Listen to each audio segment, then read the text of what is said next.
যা যা প্রয়োজন আছে, একটা হচ্ছে আশু প্রয়োজন যা যা, তবে রাজ্য সরকার যথেষ্ট ত্রাণ সামগ্রীর ব্যবস্থা করেছেন। সামনের একটি স্কুলে খাওয়া দাওয়া অন্যান্য সমস্ত ব্যবস্থা রয়েছে। এর পাশাপাশি স্থায়ী সমস্যার সমাধানে কেন্দ্র যেহেতু ঘাটাল মাস্টার প্ল্যান দীর্ঘদিন ধরে, এগুলো বড় কাজ। দেখুন, কেন্দ্রীয় সরকার তারা বন্যা বা প্রাকৃতিক বিপর্যয় নিয়ন্ত্রণের জন্য ফান্ড থেকে আসামকে টাকা দিচ্ছে, অন্য রাজ্যকে টাকা দিচ্ছে, পশ্চিমবঙ্গকে দিচ্ছে না। অথচ প্রত্যেক বছর ঝাড়খণ্ডের জলে দক্ষিণবঙ্গ ডোবে আর ভুটানের জলে উত্তরবঙ্গ ডোবে। এটাকে স্থায়ীভাবে ঠেকানোর জন্য যে পরিকাঠামো দরকার, যে মাস্টার প্ল্যান দরকার, তাতে হিউজ টাকা দরকার, কেন্দ্রীয় সরকার দিচ্ছে না। সেই জায়গায় দাঁড়িয়ে রাজ্য সরকার, মাননীয় মুখ্যমন্ত্রী বারবার বলেছেন যে তারা আস্তে আস্তে উদ্যোগ নিয়ে এই কাজগুলো শুরু হবে।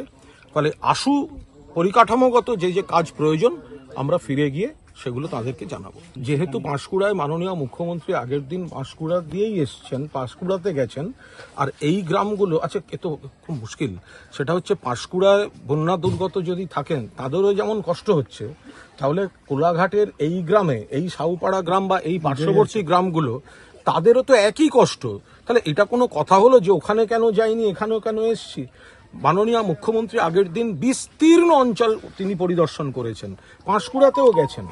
তারপরে তিনি নির্দেশ দেন যে আরো যে বন্যা কবলিত এলাকা রয়েছে সেখানে যেতে। তো এখানেও তো আমার সঙ্গে আপনারা ঢুকলেন না কেন? তো হাঁটু জল তো কম, ওটা তো প্রায় কোমর জলের জায়গায় চলে যাচ্ছে। তো এখানেও তো তাদের মানুষ সমস্যায় রয়েছেন, এদের কথা শোনা, এদের যন্ত্রণাটা দেখা, এদের কি কি সমস্যার সমাধানে দরকার জানা, সেটাও তো আমাদের কর্তব্যের মধ্যেই পড়ে।